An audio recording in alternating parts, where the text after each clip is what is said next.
នៅពេលដែលគេនិយាយអំពីតារាកំ pl ែងមុនឆ្នាំ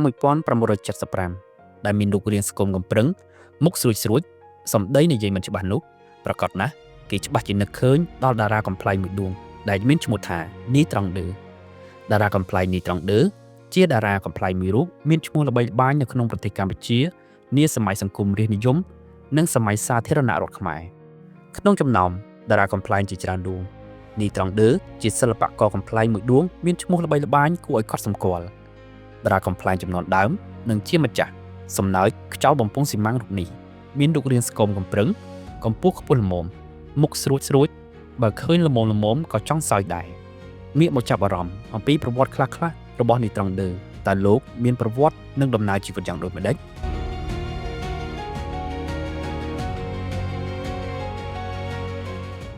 នីត្រង់ដឺ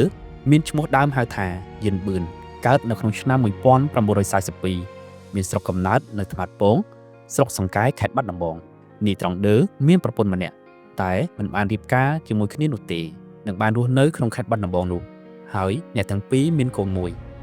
ភរិយារបស់លោកត្រង់ដឺមានចរិតកាចឆ្នះនិងប្រច័ណ្ឌហួងហែងជាខ្លាំងជាមួយនឹងលោកដែលបានធ្វើឲ្យជីវិតគ្រួសាររស់នៅមិនចុះសម្រុងនឹងគ្នា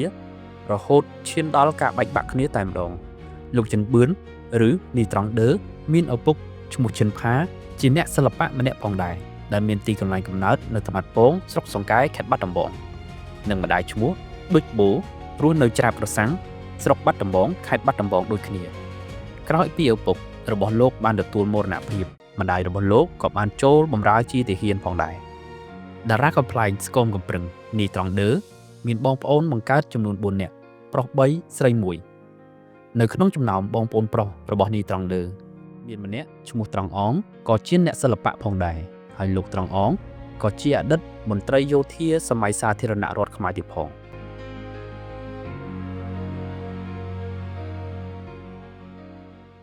លោកយិនសុគន្ធហៅត្រង់អងនេះធ្លាប់ចូលរួមសម្ដែងក្នុងខ្សែភាពយន្តមួយចំនួននៅទសវត្សរ៍ឆ្នាំ1960និងឆ្នាំ1970ដូចជារឿងនាងកែវណាម៉ាក្បាលសេះរឿងដំណើរផ្សងព្រេងរបស់ត្រង់ដឺរឿងកាត់កន្ទុយលីកំបោរនិងរឿងកំពូលបរោះមុខពីរជាដើមលោកយិនសុគន្ធមានភ័ព្វវាសនាខ្ពស់ណាស់បានរួចគេចផុតពីការកាប់សម្លាប់ក្នុងរបបប្រល័យពូជសាសន៍ខ្មែរក្រហមខណៈដែលបងប្រុសរបស់លោកត្រង់ដឺបានលាចាកចោលលោកទាំងអយុត្តិធម៌នៅក្នុងរបបដ៏ឃោរឃៅនោះ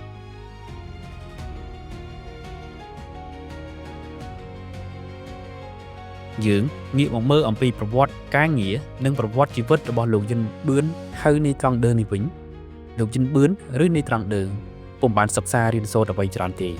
ដោយសារតែក្នុងវ័យកុមារភាពរបស់លោកគឺកំពុងផ្ទុះដោយសង្គ្រាមគ្រប់ទីកន្លែងហើយត្រូវមានភារកិច្ចមើលថែបងប្អូនបន្ទាប់ពីឪពុកបានស្លាប់ចោលនិងម្ដាយបានចូលធ្វើជាទាហានក៏បានធ្វើឲ្យនីត្រង់ដឺបានឈប់រៀនសូត្រហើយមកធ្វើជាអ្នកចម្លងទូកនៅកំពង់ដស្ទឹងសង្កែក្នុងភូមិកំណើតរបស់លោកដើម្បីរកប្រាក់ចំណូលចិញ្ចឹមគ្រួសារ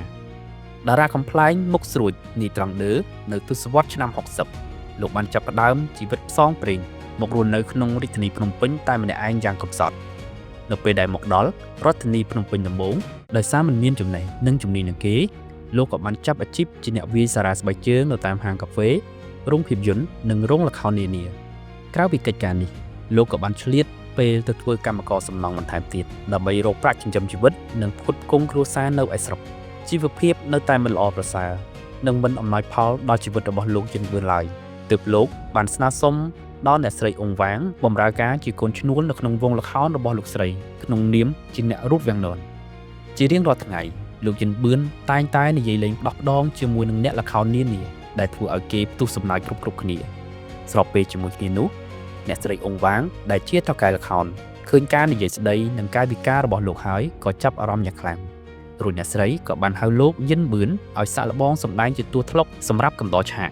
ក្រោយពីទទួលបានឱកាសសម្ដែងជាលើកដំបូងនេះលោកយិនបឿនបានបំពេញតួនាទីនេះដោយជោគជ័យនិងទទួលបានការគាំទ្រយ៉ាងខ្លាំងពីមហាជននៅពេលនោះអ្នកស្រីអ៊ុងវ៉ាងក៏បានដាក់ឈ្មោះថ្មីជូនលោកឲ្យសមនឹងតួនាទីជាអ្នកកំ pl ែងផងដែរគឺហៅថានីត្រង់ដឺនេះឯង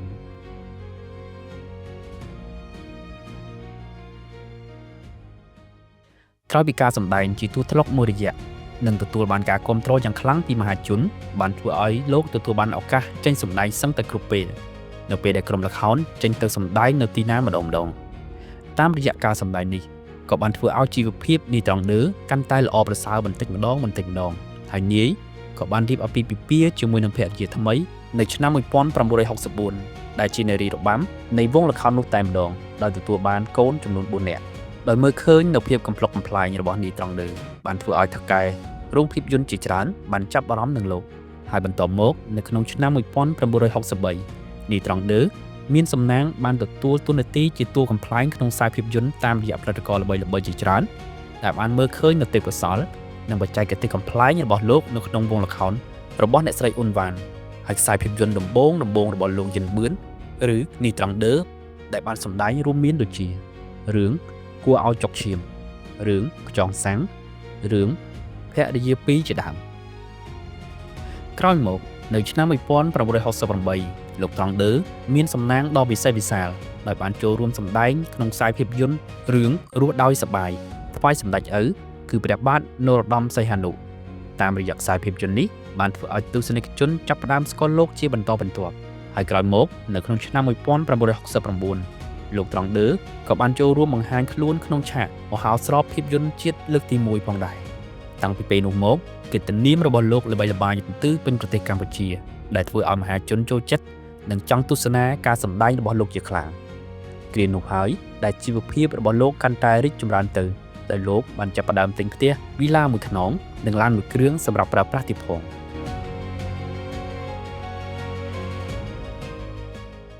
ក្រោយមកនីត្រង់ដឺក៏បានចាប់ផ្ដើមសិក្សារោគជំនាញថ្មីមួយបន្ថែមទៀតដោយបានសហការជាមួយនឹងមិត្តភ័ក្តិជិតស្និទ្ធរបស់លោកគឺលោកកាតសំណាងដើម្បីសាកល្បងដឹកនាំសម្ដែងភាពយន្តហើយខ្សែភាពយន្តដំបូងដែលលោកបានដឹកនាំនោះគឺរឿងខ្ញុំសើចហើយខ្ញុំយំហើយខ្សែភាពយន្តនេះក៏ទទួលបានការពេញចិត្តនិងគាំទ្រយ៉ាងខ្លាំងពីទស្សនិកជនដោយទទួលបានការគាំទ្រពីមហាជនទើបនៅឆ្នាំ1972នីត្រង់ដឺមានលទ្ធភាពគ្រប់គ្រាន់ក្នុងការបើកផលិតកម្មផ្ទាល់ខ្លួនមួយដោយបានដាក់ឈ្មោះថាត្រង់ដឺភាពយន្តហើយខ្សែភាពយន្តដំបូងនៃផលិតកម្មត្រង់ដឺភាពយន្តរបស់លោកយិនប៊ឿនគឺជាស្នាដៃនិពន្ធនិងដឹកនាំសម្ដែងដោយលោកផ្ទាល់គឺរឿងដៃដែក32ដែលកាលនោះលោកយិនប៊ឿនបានស្នើសុំអនុញ្ញាតលោកស្រីឌីសាវ៉េតសម្ដែងជាតួឯកជាមួយលោកក្នុងខ្សែភាពយន្តនេះតែម្ដង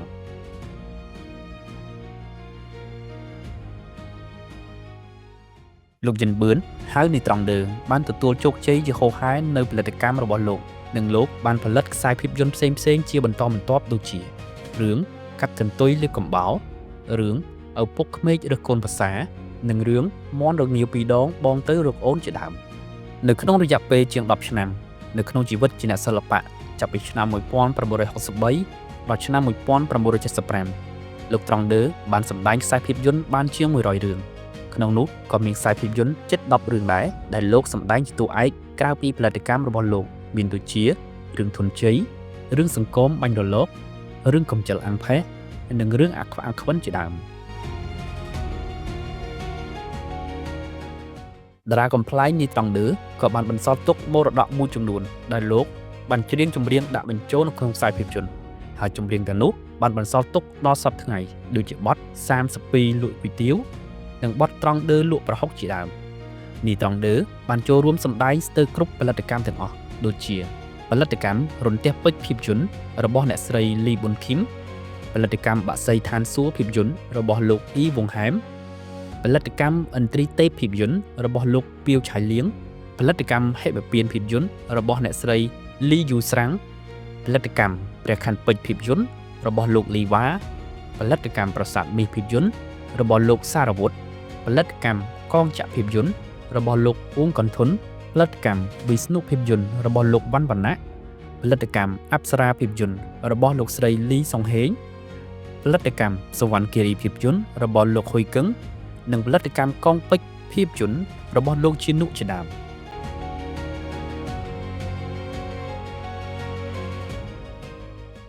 ចំពោះស្នាដៃរបស់នីត្រង់ដឺបានចូលរួមសម្ដែងជាតួកំប្លែងក្នុងខ្សែភាពយន្តជាច្រើនដូចជារឿងចម្ប៉ាថោងដែលផលិតនៅក្នុងឆ្នាំ1969រឿងអាបុលអាសែមផលិតនៅឆ្នាំ1969រឿងច័ន្ទក្រឹហ្វាផលិតនៅឆ្នាំ1969រឿងសង្គមបាញ់រលកផលិតនៅឆ្នាំ1970រឿងសវណ្ណបញ្ឆា ផលិតនៅឆ្នាំ1970 រឿងរតនាវង្សផលិតនៅឆ្នាំ1970 រឿងបញ្ចពរទេវីផលិតនៅឆ្នាំ1971 រឿងព្រះពាយផាត់ផលិតនៅឆ្នាំ1971 រឿងអនអើយស្រីអនផលិតនៅឆ្នាំ1972 រឿងអាឡេវផលិតនៅឆ្នាំ1972 និងរឿងភក្តីស្នេហ៍ផលិតនៅឆ្នាំ1973 រឿងជ័យប្រាជ្ញផលិតនៅឆ្នាំ1973 រឿងដៃ32ផលិតនៅឆ្នាំ1973 រឿងអាខ្វាក់អាខ្វិនផលិតនៅឆ្នាំ1974 រឿងចៅចាក់ស្មុកផលិតនៅឆ្នាំ1974 រឿងមន់រងាវពីរដងបងមករកអូនផលិតនៅឆ្នាំ1974 និងរឿងពុះទ្រង់អូនទៅផលិតនៅឆ្នាំ1975ជាដើម